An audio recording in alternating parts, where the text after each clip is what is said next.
paper magic will survive like the heat death of the universe, and will... Oh, it's a smuggler's copter. Would you like to crew this? And then it crashes because they don't understand arithmetic. All your cards belong to me. 2 minutes into macing him in the eyeballs, I switched to pepper spray. He's like, it's all right, refreshing. And went back to the mace.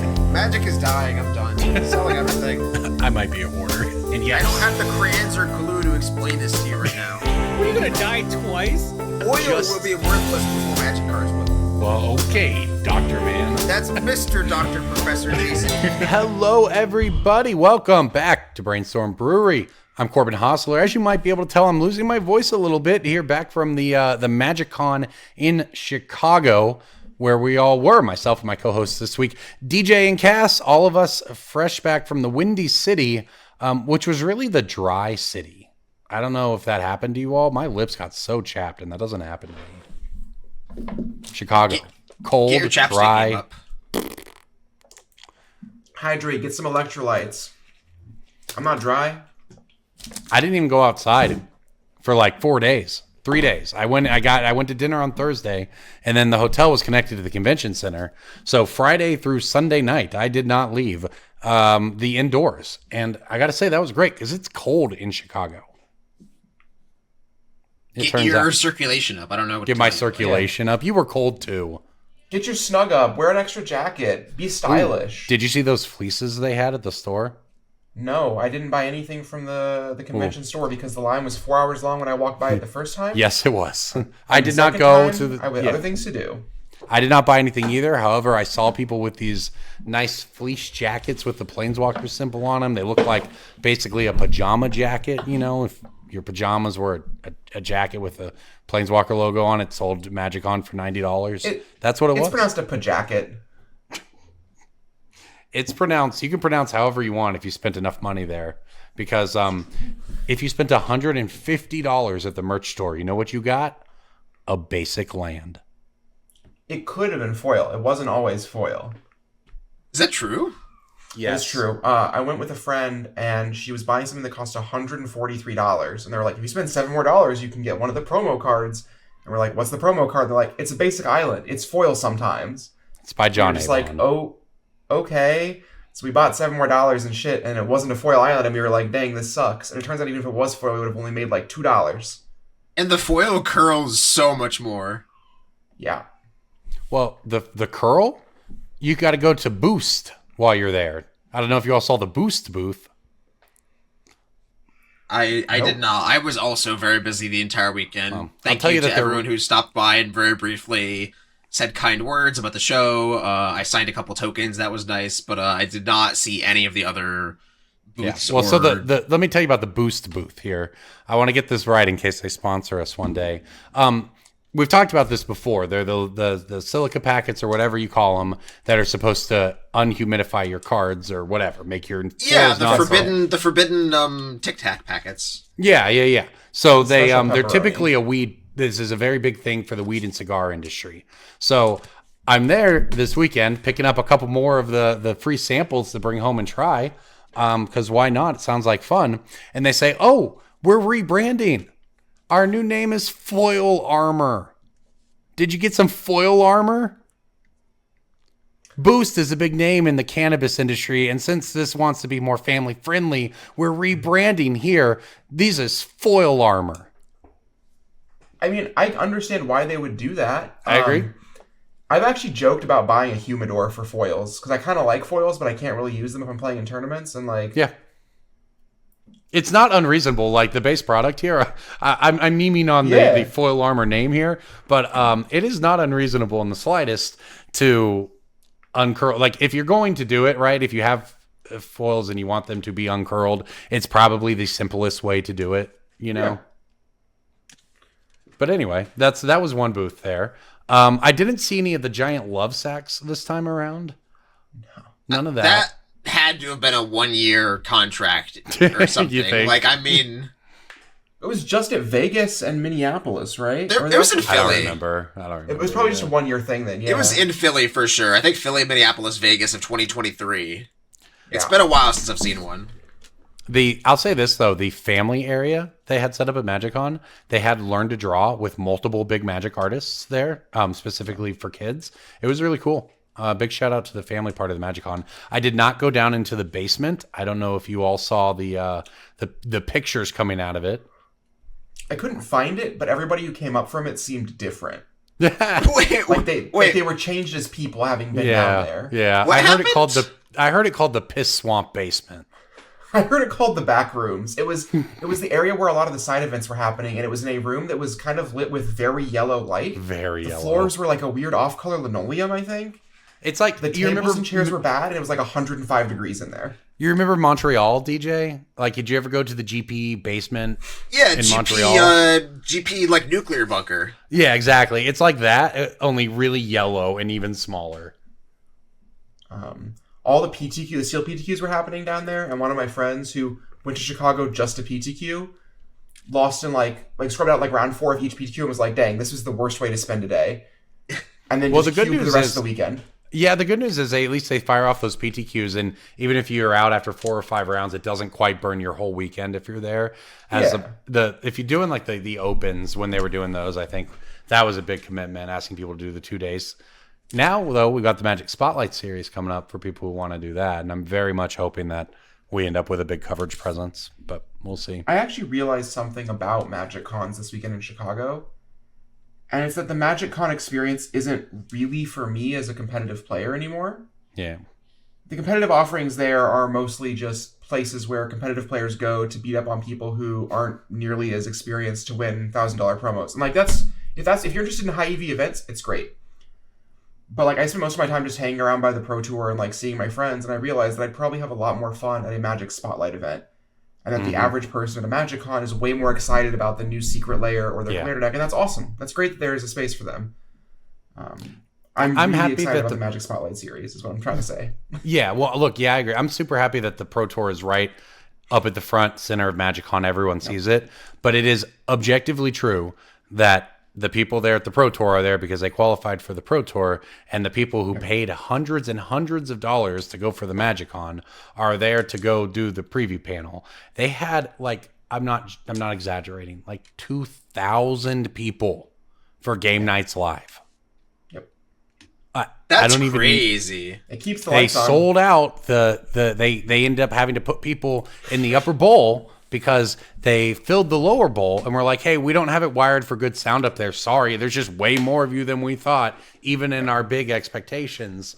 And that they have figured out how to monetize that side of the Magic audience, those filthy casuals we've always talked about for years who spend their money.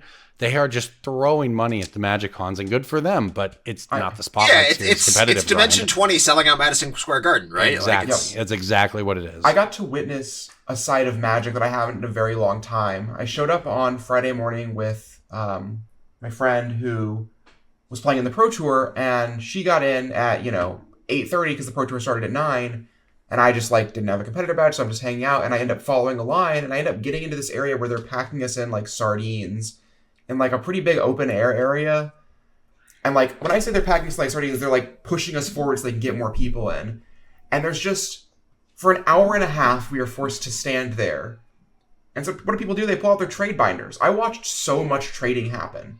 And it wasn't like nickel and dime. Like people were using apps or whatever, but it was pretty much just like, hey, you have that card from that secret layer? I want that because I think it'd go really cool with my collection. Like people had binder pages that were arranged by aesthetic. Like cards that had like cool red and orange tones, and it was so wholesome. And I realized that none of them are people who I would have ever talked to at a Magic Con otherwise. Yeah. One of the guys there traded. I did a trade.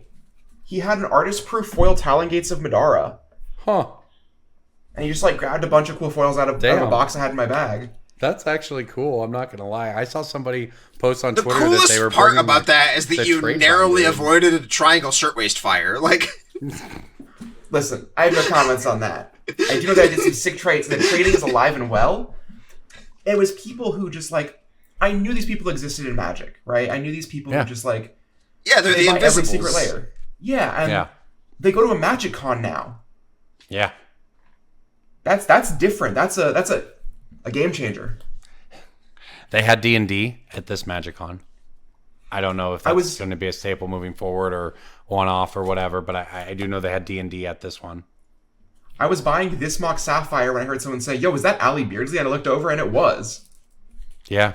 I think that it would not be shocking to see them continue to increase the quality of the guest experiences like that they're bringing to MagicCon. You know, it's such a cool confluence of like the parts of Magic that are very old, the Pro Tour, like the history of the game. The vendor booths.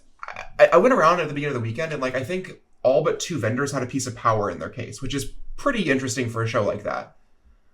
And at the same time, you have these people who probably are new to Magic in the last 2 or 3 years. And I think that's sort of the beauty of the game right now, is it's this very old and very new blending into something entirely new. Very excited about Magic this year, and I think Final Fantasy is just going to be bigger than anything ever. Yeah. Like, I think that we all kind of feel that way. It's just, it hits, they've gotten so good at the Universes Beyond experience. It's hitting standard. I've had people texting me who I haven't spoken to in years saying, hey, I got friends who are into Final Fantasy. We really want to come to a pre-release. And it's just, I think that it's going to be massive. And I think the Wizards is probably looking at it. I've talked about it being huge. And I looked at the earnings call, the Q4 earnings call last week. Magic was essentially flat for the year, but it was flat for the year with fewer product releases, which means it was up. And they're expecting an extremely strong 2025. I received a text from a friend of mine who like kind of casually played Magic with me back when we were in college, and it was just a photo of Jumbo Cactuar. It was just like, oh my god, this card's ridiculous, right? I had a conversation with a friend not too long ago where we basically said like power over like 20 or 30 in Magic is just infinite, and that's fine. Yeah. And the card Infinity Elemental came up multiple times in conversation, the uncard that has infinity power. I think Jumbo Cactuar is such a slam dunk of it's going to make your friend who doesn't know anything about Magic super excited. Yes, people are excited. It's fun. And it's like, is that from Fallout? Or not Fallout. Is that a Final Fantasy thing? Yes. Yeah, so it's one of the bosses in Final Fantasy. And I believe the number 10,000 actually matters for that boss fight or something. Like it has some attack that does 10,000 damage. Correct, yeah. And it's effectively infinite there, too. Right. Huh. That's elegant game design. I'm just saying, whoever did that one, a little feather in the cap. So, Jason, as you were saying, you had a really good time at MagicCon. What were some things? What were you saying before this? I had a really good time. I feel like this is the best GP I have gone to as an attendee and on a professional level. So when I say GP, I mean going all the way back to when I started going to GPs for this, like this was a phenomenal weekend, and it's the most I've ever spent. But it is the best time I've ever had, and I think there's a correlation. I do think that is what they're going for. Yes. Yeah. This was a genuine convention with stuff for people who are not the Pro Tour. Magic is much bigger than the Pro Tour. I like that the Pro Tour is included. I think that is cool that those people mingle with casuals, and it's cool when they get recognized. So I think everything they're doing is, well, it's serving capitalism very well, but it's kind of serving the community too. Like they figured out how to make us pay through for stuff we want instead of like just not being it. Jason, what was your experience over the weekend? Like you say you spent a bunch of money. What was the package you got? Did you do merch? Like what was your... okay. So I did Black Lotus. Black Lotus is not worth it if you are with people who don't also do it. I think if your friends do it, then you will want to spend a lot of time in the lounge and it'll be cool. But if like you don't know anybody in the lounge, it's not great. But there is a lot in the Black Lotus lounge that is cool that it's not like a Fight Club thing, but like they just don't want to make people who didn't pay for Black Lotus feel bad that like those people got a like certain secret hookup, So like it is worth it, but it's also like you're not missing anything if you just look at see that somebody paid $1,000. Me, I'm somebody. I paid less than that, but by the end when it was sold out, it said a Black Lotus VIP badge right before they sold out. It was $1,000. So I heard anecdotally that the Black Lotus VIP badge was only really worth it if you were maximizing the amount of like value you got out of your free hour with like artist lines and like merch lines and like that Black was Lotus huge VIPs. because when you came in at 10 o'clock with everyone else, you got herded around like cattle. But when you got in with Black Lotus, they just let you zip right everywhere you wanted. Yeah, I think that it matters a lot to people because and it's packed you really and crazy. do have to, I think, know exactly what you want to do and have a plan. I heard a few stories from customers who were able to maximize their EV with a merch store and be like, oh, Black Lotus VIP gets 10% off at the merch store, and I know all these things that I'm going to like be able to flip and basically make my trip free. And if you are operating at that level where you're like, oh, I'm going to spend this much money to spend more of this much money and then make the effort and time to like sell this stuff and effectively just make my trip free, then the Black Lotus trip is very worth it. But if you're not like that gung-ho and that much invested in the experience, or if you just want to have the best experience, you don't have to make money on it. I didn't wait in lines. I got to go to everything. Every door was open to me, and that's why I paid for Black Lotus. Right. Because it's just the same as having a content creator badge. Important question, Jason. How good was the food in the Black Lotus Lounge? It was pretty good. Were there bagels? The breakfast was disappointing, and if you got there after stale? like, I'm sure. I got there after they got rid of all the Pepsi after breakfast every day, so they only had coffee. Offering hot coffee to a thirsty person is kind of a you to somebody who just paid $1,000. I was not a huge fan of the catering myself this weekend. I ate a lot of bagels that people smuggled out of the Pro Tours Player Lounge for me. And they were so stale. This weekend was a real low point for the Players Lounge, not going to lie. Yeah. They didn't even have the good little tubs of cream cheese. They had the schmear. Sometimes the Players Lounge is just like got banger snacks, and I can go in there and get a couple bags of chips and a soda, and no one cares. They didn't have anything this weekend. Not that I'm like trying to go into the Players Lounge, but like they had nothing. Our catering was pretty rough. Yeah. Corbin's just like licking his fingers, and the players are like, "We didn't get any food this weekend." Give me those I couldn't figure out my blockers. I accidentally ticked down my overlords a bunch because I was so nutrition deprived. I just need a little bit of caffeine. Corbin's just like sucking on chicken bones like a when cartoon you're on hour character. 14. No, when you're on hour 14, man, and there's there's a bag of Cheetos there. That's mine, man.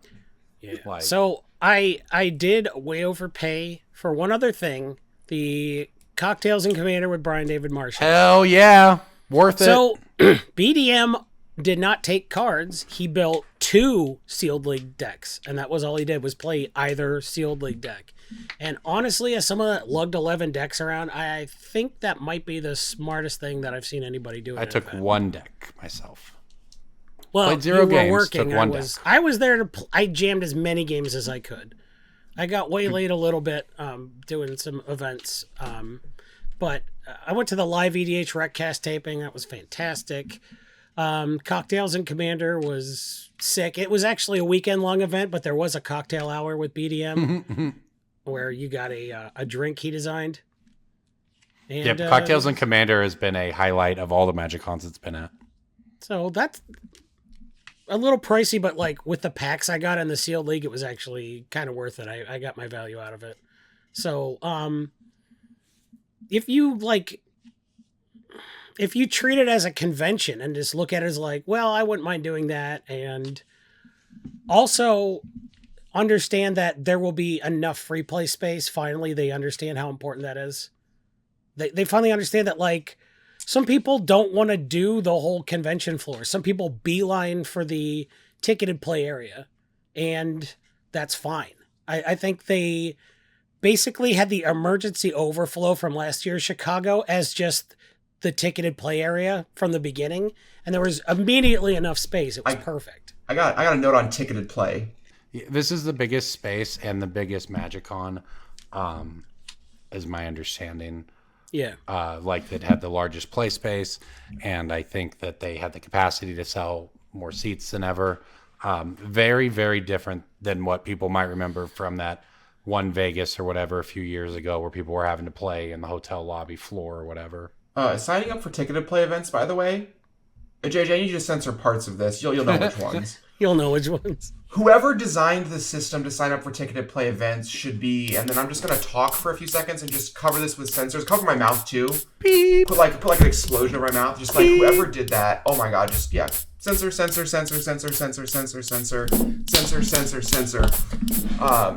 that's how we found out the human body is 70% water. That's crazy. It is crazy.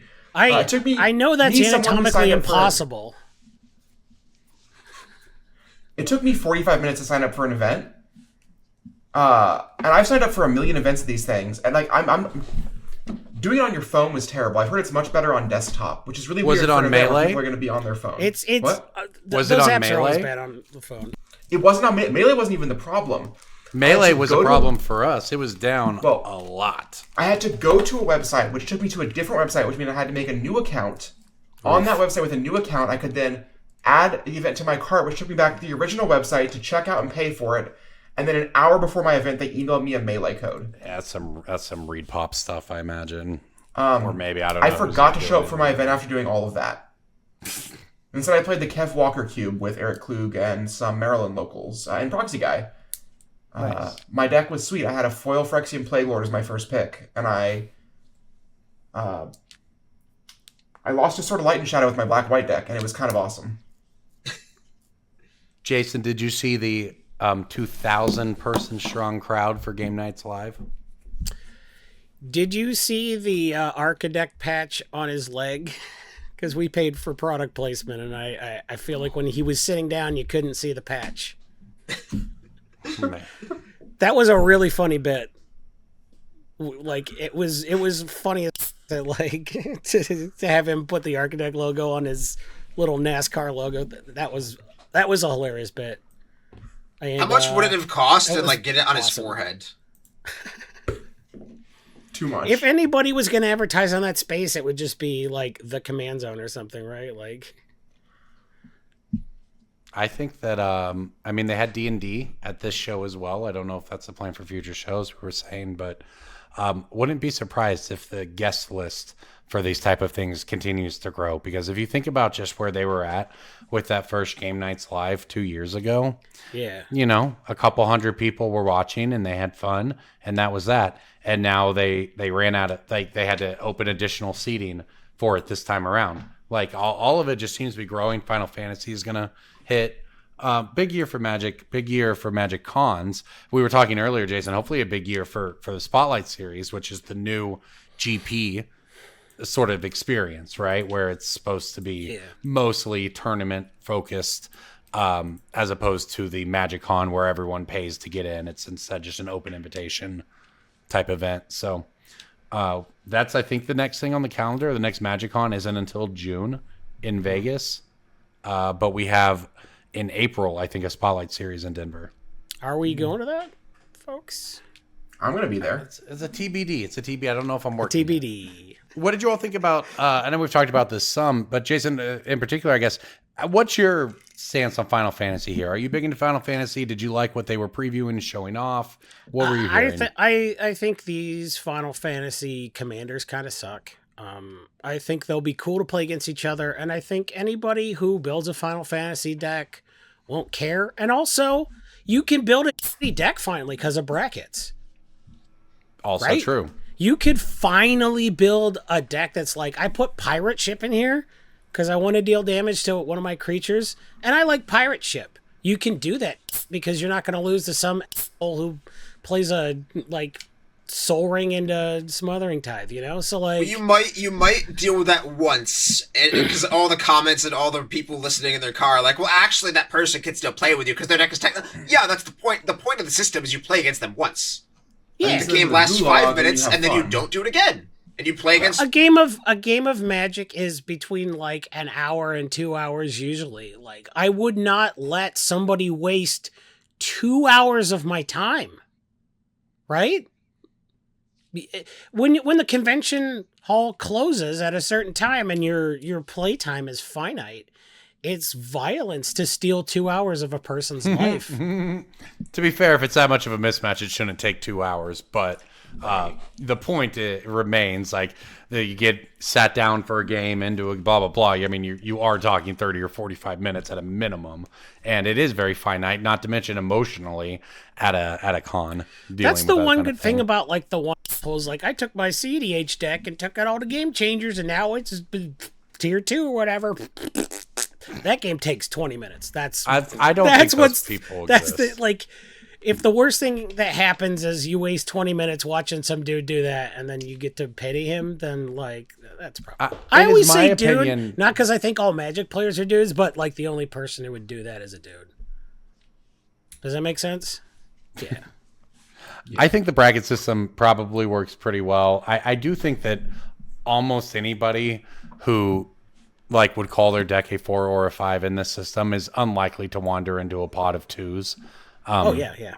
You know, just because as much as we want to meme on people, the majority of people know the difference between their 4 and their 2 deck, right? Like, well, if you came to Chicago to play CEDH, you're certainly not going to want to sit down with like some dude and his 12-year-old adorable daughter who's like trying to read all the text on her dinosaurs. Like, yes, you don't want to sit in that pod anyway. That brackets are reducing the number of times those experiences were bad. And I feel like, if I can have a brief sub-tangent, I feel like the brackets contextualize why bad play experiences were bad. We have more vocabulary for why a bracket mismatch feels terrible. Because when you start to classify the decks, it's like, well, you know, he did play a lot of game changers, and it kind of felt like my deck was more flavorful, and I don't know, that I think that might have been why there was a mismatch at the table versus what happened with that game. This is kind of shitty. Well, what happened? I don't know. Like, one guy just kind of like felt like he was ahead, and it kind of like felt like we couldn't catch him, and then it just, I don't know, it just, when in reality it was just like they were just, I don't know, either they were playing too many game changers, or they had a different goal in mind, or it was just a mismatch that happens. I think the brackets have at least taken some of the onus and put it on Wizards to instruct us, instead of saying Rule 0 is where you take care of that. Because Rule 0 is where you explain to people that you're about to play a webcam game, and that, like, do something that looks cool on webcam. Rule 0 is for game nights, right? It's not for the LGS. The bracket is a much improved version of having everybody be on the same page when they sit down. So I felt like I was not in any mismatch pods this weekend. I felt like I had way fewer experiences. And who's your WotC rep? What are they paying you? I didn't expect to like the bracket thing because I wasn't consulted on it, and I was very upset. No, but for real though, like I do think people, a lot of people came up to me like, what do you think about brackets? They weren't willing to volunteer what they thought. They wanted to hear me first. And yeah, I think it helped. I think it took some of the onus off the players and put more of the onus on the people instructing us and giving us the cards, right? I think Wizards Wizards and the people they consulted with. I think if the bracket system is not perfect, I think it's 90 to 95% there. I think it might need a little tweaking, and I'm sure that they will continue. But the game changers being a pseudo Banda's commander list, I do like that. I do, because it's not like we weren't keeping track of a ban list before. There's just cards you just know, right? It's just a thing that'll happen. It's just another thing we got to learn. Like, having people know 50 game changers isn't that daunting when you're also like, by the way, there are 30,000 game pieces in the most complicated format of the most complicated card game. Yeah, and they're like, I'm ready to do that. But you're like, and these 50 cards can only go in this bracket. You're like, you f***ing lost me with that. And you know all of the cards anyway because you see them pretty often, right? Yeah. So, checks out. Yeah. Well said. I agree that at the time it probably made sense to get rid of Band as commander, but I wish Band as a commander had stuck around just for Rofellos, probably. I'm just a green mana pervert. That's probably why I thought that. But yeah, I think I have to admit that they were right about Glacial Chasm, and that hurts me. I was a bad person. I was doing bad things with Glacial Chasm. I realize that now. I'd like to apologize to everyone whose time I wasted by being unkillable. And that's a card for a bad person, and I can admit that now. You see, the system already It works. working miracles here. Speaking of miracles, that's how much money you'll make with all these breaking bulks coming your way from us. Breaking bulk time. Breaking bulk time. Break. Oh, yeah, breaking bulk. There's so much good stuff. It's a pick. Breaking bulk. The end. You'll make a miracle money. A miracle money. I winced like Brian Kibler watching somebody miracle. Turning cardboard into a different form of paper material that is money. That's like a miracle, man. That is alchemy. Yeah, that is true. Yeah. Actually, I turned money into rectangles. It's great. Yeah, exactly. This bit And sucks. if you have this blue This is uncommon, such a bad transition, Corbin. Jesus if you Christ. have this, Now I know a blue thing or two about bad transitions. listen, if you have this blue uncommon from M21, you'll be able to make some money. Which I'm Psychic corrosion. Nope. Or The mill Wrong one. set. Get right. the mill one. Nope. Is that a creature? the one that bounces your own creatures when you get blocked. Nope. Is it an elemental? Nope. It's $2 though. $5 foil. Is it a 1-mana blue Delver-esque creature? Nope. $5 foil. This has to be a non. M21 should be EDH card. illegal. M21's not a real Magic set. Like, That what are happened you during the talking about? Thanos snap. Like, no one actually knows. I'm so good at this. Oh my god. Take my W. I can tell you all when you give up. Is that now? Have you It's given only up? Yeah, fine, your we give W up. if you don't guess mine. And you'll never guess mine because mine Are you was... opening the fucking Ark of the Covenant? What is going on over there? I opened the spreadsheet to put these picks in Turn your that our fucking brightness patrons down. our patrons have access to this spreadsheet as well. Corbin's like, at and my Patreon. breaking bulk of the pick is close your eyes, Marion. Oh! There's no dark mode on Google, man. I don't know. This is what I would do if I were you and I didn't know the card as well, by the way. I can tell you all now that you've given Tell up. us. It's miscast. Does anyone there a even know what it miscast? does? You all don't even know what It's this 1 does. mana instant, counter an instant or sorcery unless they pay 3. It's mana leak, but it costs 1 less and is specific. Uh-huh. There you go, for instance, or sorceries. And it is It's a little bit $2, $5 Different spell foil. pierce. Is this a... Sure, Pioneer man, card? sure. No. I don't know. Maybe it's like a CEDH card or something. I Well, don't know. it came out That sounds correct. in 2021 when nobody was playing any fucking Magic. It came out in except the 2020, EDH. Jason. Which is even worse. That's Jason worse. was more correct. I agree. It came out summer 2020 when absolutely nobody was Summer touching 2020? You know what didn't come out in 2020? Me. Is this Modern Horizons 3 White Rare? Still closeted. Modern Horizons 3 White Rare. Failure. Is it the No. first time? Is this the first and only printing? No. So is it like Savine's Reclamation or something stupid like that? No. What's the original printing? I can't tell you that. You can. That would Plane shift. trivialize this. The plane shift one doesn't count for this, though. Plane shift. Plane Shift White Rare, that was in MH3. Not a clue. Plane shift is definitely not a real set. No, it's got a swirly set that symbol. It's awesome. The whole point of the set is that it's fake, right? Isn't it a what if set? I'm gonna No, make that sure was planar that, chaos. Whatever. What do you mean, I'm whatever? gonna make sure that I got the right set for everything. They're here. literally both ancient.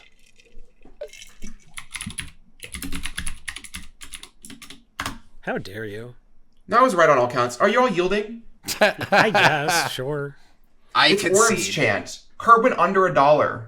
Oh. Oh! You just getting wrecked. It's back up to $3. Orm's Chant. Wow. It's seeing play in Modern now because your opponent casts Underworld Breach. You Orim's Chant them, and you basically get to counter their Underworld Breach. You could, That's very funny. you This can card do is that. Modern legal. They're going to ban Isochron Breach Scepter. for sure, but that's Scepter hilarious. Chant in Modern?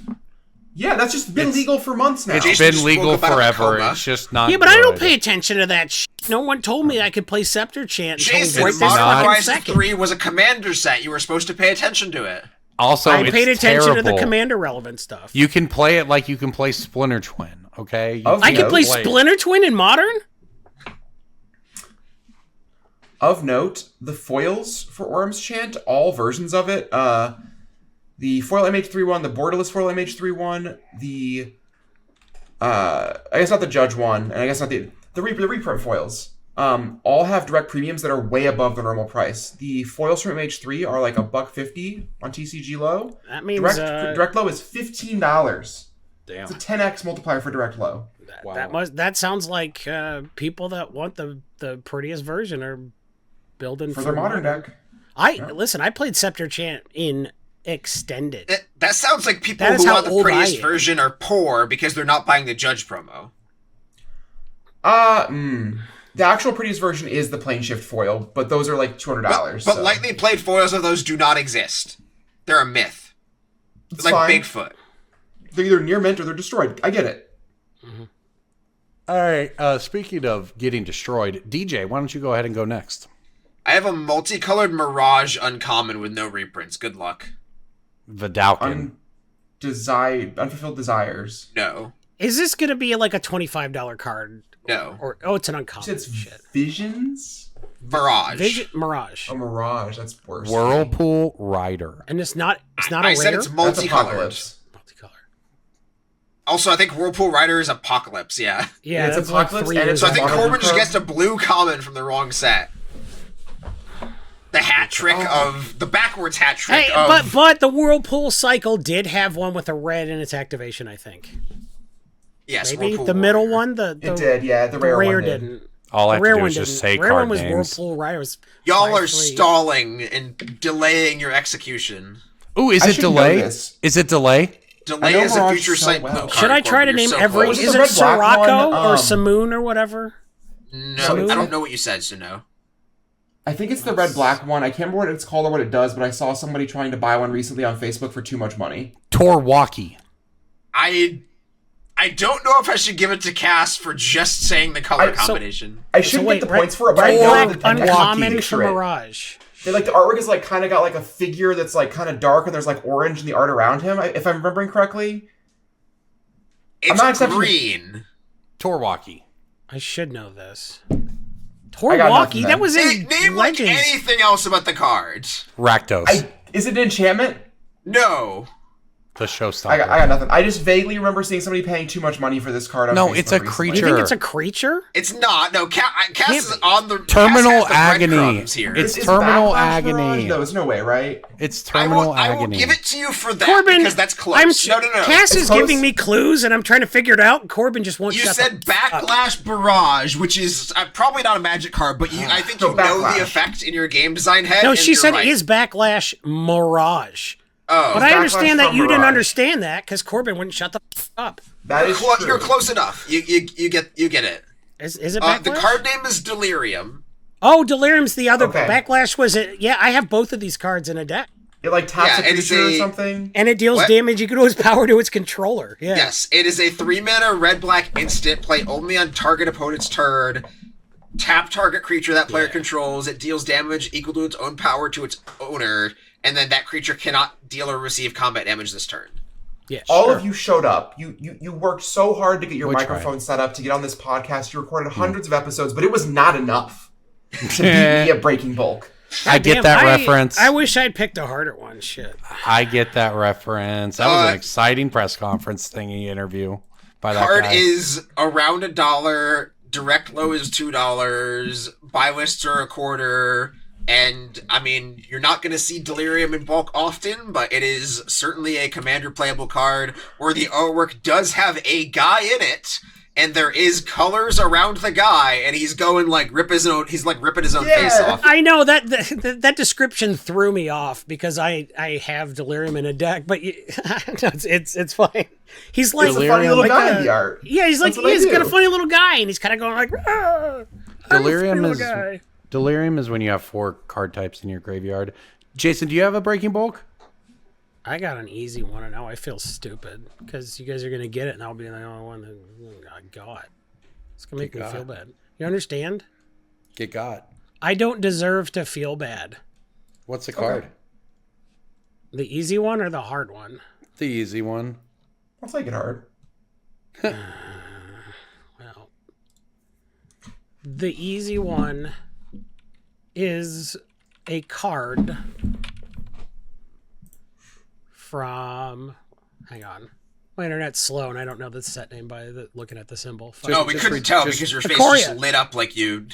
Just redo it. I got Corbin. I opened the Ark of the Covenant. Ikoria. It is a Ikoria uncommon gold card. The cycling Boros Solar one. Flare. Solar Flare. Zenith Flare is the card name. Flare. Zenith Flare was your answer? I believe that's where we all went immediately, yeah. Told you it was easy. Nope, not Zenith Yeah, Flare. all right. Guess again. Is it the lion? It's not a lion. Are you lion? I'm not lying. This is $2. I guess Zenith Flare was in the pre-cons that everyone opened a trillion of, so there's no way it's worth anything. Polywog Symbiote. Oh, is it Dorat, the perfect pet, or whatever, the sprite dragon? Is that spiking because of the new Mox Jasper? A lot of crazy like dragons and changelings are going to be cool because of Mox Jasper, but this is not that. In fact, it's non-legendary. Sprite Dragon's not legendary. Dorat the perfect pet is just the Godzilla version of it. Yeah. Oh, okay. Cool. Which is really cool looking. It's I'm really not up on embarrassing my I knew that one first. Fake Godzilla card lore. Man, it wasn't Polywog Symbiote or Zenith Flare? No, it's neither of those. Oh my god, is it the green-black graveyard card? Death Sprout? Death Sprout? Yeah, Death Sprout, maybe? No, are you... Okay, I'll tell you, it is green-black. Yeah, I know there's a green-black card in the set that is worth something. Oh, I know what it is. It's it mills you or adds mana. It's Skull Prophet. Oh. You nice. got there. Skull Prophet. teamwork. I thought this would be really obvious because of how much money it's worth, but I guess people forgot about Ikoria. Skull Prophet get it mixed is It's a puzzler. It's I get it mixed, fan-fucking-tastic. It's a 3/1 druid for 2. It taps for green or black and can mill 2. That does a lot of things in a lot of decks, and in the decks where it wants all those things, it's fantastic for an uncommon from a Thanos snap set, right? So yeah, don't bulk these out. Your scanning app will be like cha-ching when you scan this, and you'll be like, yeah, this is why I buy bulk. Well, it's also why you go to MTGstocks.com so you can figure out what the cards that are worth breaking that bulk are. We use MTGstocks.com for all of our Magic the Gathering financial insights, including these breaking bulks and the picks of the week that are going to be coming to you in a little bit. You can go back through all the years of data you could possibly want on any card in Magic and see what the daily price shifts were. And that's what really makes it, I'm not going to say easy, but possible for us to have such in-depth dialogue about cards that maybe something happened years ago too, like we did here in Breaking Bulk. So, pretty fun. Check out MTGstocks.com as well as the premium side of the website. So before we get into those picks of the week, we do want to touch on an announcement that actually Wizards of the Coast made with TCGPlayer. DJ or Cass, somebody who maybe can explain with the right terms here, want to explain what we're looking at? In effect, TCGPlayer is going to display on their website stores that are WPN. I believe any WPN level store, and also display premium separately, is what I believe the announcement said. Mm-hmm. So that players or customers can identify if they're buying from a WPN certified store when they're ordering online with TCGPlayer. And why would that matter? To people. It would matter because it means that customers can know they're buying from someone who is reputable enough to be associated with Wizards. Right. Asterisk on that. It also is potentially bad for people who run legitimate operations that aren't associated with WPN store. It hurts backpackers. It helps brick and mortars. It makes sense as to why Wizards would do this. It doesn't really make sense as to why TCGPlayer would do this, but that's beside the point. That makes sense eBay would do this. It makes sense for TCGPlayer to do this from the standpoint of we are the one that is partnered with Wizards, right? Like there are other people competing in this space, like Mana Pool, like Card Trader. These other people is trying to grassroots a competition to TCGPlayer, and TCG gets to be the one that's like, I'm Mom's favorite. Like they just double down on their legitimacy. Exactly. TCGPlayer and Wizards. They're not trying to compete with TCGPlayer. They're trying to get acquired by TCGPlayer. Let's be real. Yeah. TCGPlayer and Wizards have a partnership, and this is I think one of the fruits of that. I mean, look, I'm somebody who has spent a ton of time over the past 5 years talking about all the ways in which Wizards Wii Esports Now type changes really crushed the LGS in many ways. And that is what it is. The market is where it is, but this is actually I don't even know how much it matters, but it's something they can do that gives. It's sort of, if you're an LGS, a brick and mortar, it's probably one of the first things that really makes you feel like you're, kind of winning in a while from this. So TCGPlayer has had a button on their website that is kind of this for a while. It's called the Certified Hobby Shop button. Yeah. I don't know what you want to call it, but it's just a little orange thing on the filter bars that kind of lets you know you're buying from a real brick and mortar store. It's directly through TCGPlayer. There's no Wizards involvement, where it's just you had to submit a picture of your game store and just some proof of ownership and all of that to TCGPlayer, and then you got this little orange thing on your seller account name next to your listings, and somebody could filter for a certified hobby shop. So I imagine the crossover between Certified Hobby Shop and WPN Store will be almost a sack of pancakes. I can't imagine it is like too diverse a split. Are they getting rid of the Hobby Shop designation? Because I think they might just want to get rid of it. I would imagine they're getting rid of it because now they don't have to worry about it. They just have to import a database from WPN. But that would require TCGPlayer to do extra work, is the thing. I think it's less work. It's less work, yeah. They don't have to maintain their own database anymore. They get to pull. They just get basically to uncheck the thing on their back end that says the hobby shops exist, and they import the thing that Wizards gives them with WPN stores. I don't know how to code, so I can't speak to that. That's what it is. Yeah. I like this change from the perspective of someone who has done shop crawls. If people remember from early in this podcast, Ryan Bouchard and I used to go to GPs by driving there a week early and hitting all the shops we could in between, and having shown up at people's houses or stores that mostly have balsa wood and have one thing of packs behind the counter to drug stores that had a spindle of comic books and we sell Magic, a Johnny poster from 2010 in the window, knowing that you're going to go to a place that will actually be worth going to is awesome. What? They predicted a Johnny, because you guys were doing that in 1994, right? Yeah, that's true. Back in my day, Planeswalkers were a huge thing. We went to a store. There were 7 people playing Magic. We traded with all of them, and that was the first pro tour. Mark Rosewater was there writing everyone's deck lists down in a spiral notebook. Chicago truly is the city of uphill both ways in the snow, though. Everything in Chicago was difficult. Yes. Getting anywhere was difficult. Getting food into the hotel was, yep. I did find out that I accidentally booked a hotel that was a quarter mile from a Michelin star brewery, and that was a pretty good meal. And now I regret it. Good. This is after hours. Nobody was still listening. It would be good after hours. All right, before we get out of here, I'm sorry I called you ontologically evil, but it was for the bit. That was pretty funny, actually. We need to do pick of the week. Wait, isn't ontologically evil something to do with birds? No, that's orthogonal evil. Close. No, what does your word mean? Orthogonal is when there's 8. Yeah. No. Orthogonal is when there's 8 sides. No, I understand. It's actually when there's 4, but yeah. What does your word mean? Ontological? Yes. The study of ontology is the study of right and wrong, and it's a philosophy thing. Okay. Yeah. It means basic level, it just is, right? On a foundational you are the definition of evil. It's actually a very funny word.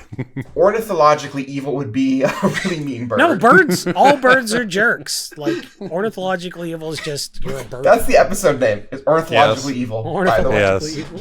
I am from an area where birds are ornithologically evil because Canada geese exist and shit everywhere. 51st. The worst bird. Leonard Kenny is wrong. I'm sorry. Anybody who has ever been bit or shit on by a Canada goose knows it's called a Canada goose. If you call it a Canadian goose, you're just like, you've never entangled with one of those pieces of shit. Anybody who has to deal with Canada geese knows they're called Canada geese. Well, they do suck. Like They that. do. They're mean. Yeah, They are for trash animals. Speaking of sucking, my Birds pick of shouldn't the have week sucks. teeth. Anyway, sorry. All right, picks My of pick the sucks week. hard. Play the music. Pick of the week, pick of the week, pick of the week. Time for the pick of the week. My pick of the week sucks hard. It's a Is ghost it ghost vacuum? Card's like $5. It's seeing play Yeah. in every format. Unlicensed It's so first hit good. like 10-15 at its peak. I had a friend of mine who in the Pro Tour put 2 Sunspine Lynxes under a ghost vacuum and cracked it to kill her opponent. Yeah. Who had Ghost 8 non-basics Vacuum in was play. Ghost Vacuum was super important in the meta too. Like, It's that is such a great good one. card.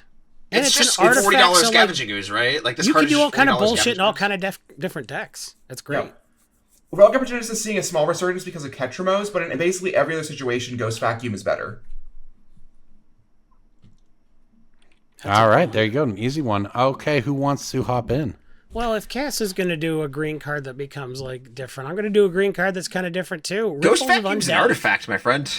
What was I And thinking? colorless. It does something green. It's like scavenging ooze. So it's like It is like a different color scavenging ooze, reprint yes. of a green card, right? Ghost Vacuum's Sure. a new scavenging Oh, ooze.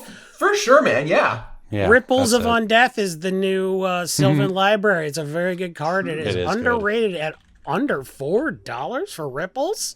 Card's I hard. get that a lot of MH3 was cracked. Everyone's trying to get those sick arms chants. However, Ripples of Undeath is going to deal you less damage over the course of a game than something like Black Market Connections, I would say. Ripples of Undeath is the truth. It's very good. So buy them under $4 because that's not a correct number on this card. There you go. DJ, why don't you go ahead and do your thing? I have a card that is very, very affordable right now. Arguably one of the most affordable picks of the week I've ever done. Which means I think it has the highest potential upside from a percentage point if you buy a lot of them. Ganax Astral Hunter is a red uncommon from Commander Legends Baldur's Gate. I'm seeing confusion on Cass's face. It is a 5 mana 3/4 flyer. Whenever it or another dragon enters the battlefield under your control, you create a treasure token. Tarkir Dragonstorm, or whatever the set's called, is coming out at some point this year. We got the Dragon Mox, as we talked about earlier. A lot of dragon-y things can go up in price. And I feel like any dragon that just helps you play more dragons has upside. This card has several different versions. The showcase for this set is historically unpopular. So if you're really looking for an affordable copy with TCG low of 1 cent and a market price of 16 cents, the showcase one is, I guess, your pick, but I feel like the demand for those is very low. So I would just either go for the regular version or the etched foil version if you're just looking to buy 200 of something. It's like the Mitch Hedberg thing. Like if you're looking for a spec and you're like, I'm hungry for 1,000 of something, go for Ganax Astral Hunter. And then try to just list them on TCG Player for $1 or $2 and just wait. Just wait for that Baldur's nice Gate stuff, it's so good too. It's just a great set that's just full of good cards. So there's And dragons no, like, historically have like a lot of other treasure token synergy. Like you have Hellkite Tyrant things, you have Ancient Copper Dragon things going on. There's just a lot of treasure tokeny things you can do with dragons, and this card is just pennies. It's very affordable, and I think you can. I don't think you're ever going to use it as your commander, but in the 99, absolutely. Yeah, I like looking at maybe like a bonus breaking bulk is just like pick cheap changelings, changeling outcast, moth dust, like any dragon from Baldur's Gate that's like a 2-mana dragon that makes a treasure token. There's a 3-mana 3/1 dragon that makes a treasure token when it enters and dies. That card's absurd. Yes, that one is great. So like that kind of stuff. Just like start thinking about like how you want to turn on a Mox Jasper on turn 1 or 2. Moxen are never fair Magic cards. Yeah. Yeah. And also, dragons are never fair Magic cards, which was why 3 of the top 10 EDH rec decks are dragon decks right now. It's It's I'll finish with mine here. I have a pop culture question for you all. Is anyone planning on going and seeing the new Jurassic World? No. Just me? Okay, well, guess what? Blue Loyal Raptor's going up in price. As we speak. Oh, yeah, for sure. Oh, shit, another Jurassic. And there's other good stuff in that set. Dinosaurs are going up already because of, the last... There's been a push starting a little bit with Foundations. We saw some dinosaurs go up. So Blue had already started to climb since Foundations. And now it's between 4 and 5, and it's starting to climb again. And the new Jurassic World movie comes out soon, and it just feels like this will be a $10 card rather than a $5 card because all that actually exists is the borderless version of the card. How does this ever get reprinted? Exactly. Universes Within is the actual answer. I like this spec. It's the only answer because they don't have the licensing to this stuff as we've seen, right? Like Universes Within will exist, but why the hell would they ever print a blue Loyal Raptor out of the blue? Exactly. Plus, if Chris Pratt dies, that card goes up in value again.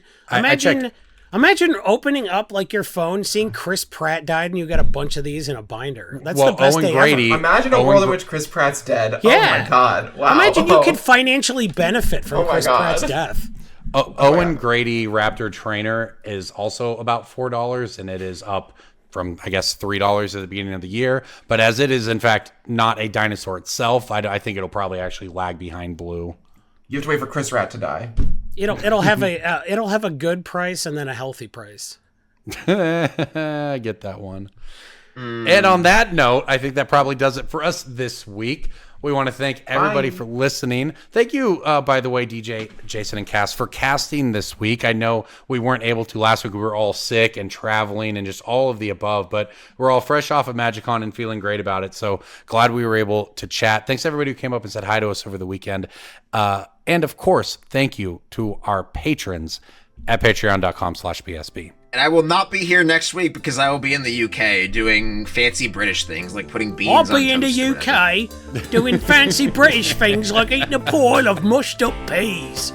Oh, well, enjoy the trip, DJ. Everyone else, we will see you next week. Thanks for listening. It's Brainstorm Brewery. Goodbye. I wish I was Chris Pratt's kid with Anna Faris so I never had to see him again.